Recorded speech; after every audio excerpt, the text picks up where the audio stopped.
This is News 3 Nightside with Jim Snyder and Jessica Moore.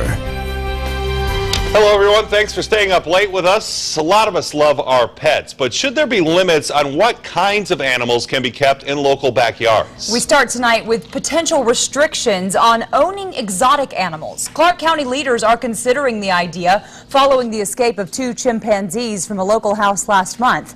Metro was called in to help and ultimately had to shoot and kill one of the chimps. The other is now headed to a sanctuary in Oregon. Gerard Romalo joins us in studio tonight. Gerard, you got word of another exotic animal escaping over the weekend.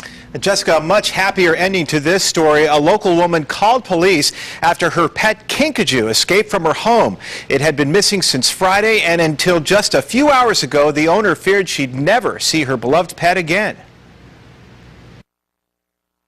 I've been crying my eyes out, searching everywhere, asking every neighbor. It's been a rough few days for the owner of this little guy. Actually, Zoey is a female Kinkajou who escaped her owner's home overnight on Friday. Hours of searching and banana trails left to entice her home turned up nothing. The long-tailed mammals look a lot like monkeys, but are actually more closely related to raccoons. In Las Vegas, you can sometimes find them at exotic pet stores, and with a permit, they are legal to own. Kinkajous are actually native to South America, but they're pretty common as pets as well here in the U.S.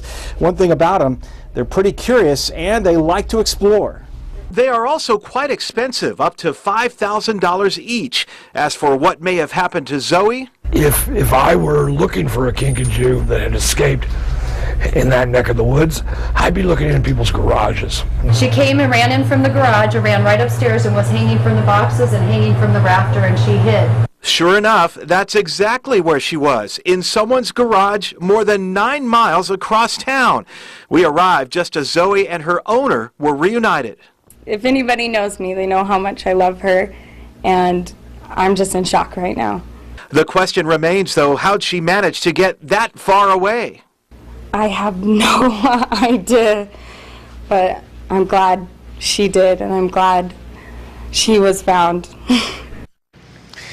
Yeah, the woman who found Zoey called 911. She wasn't sure what it was initially, but knew it wasn't a common household pet.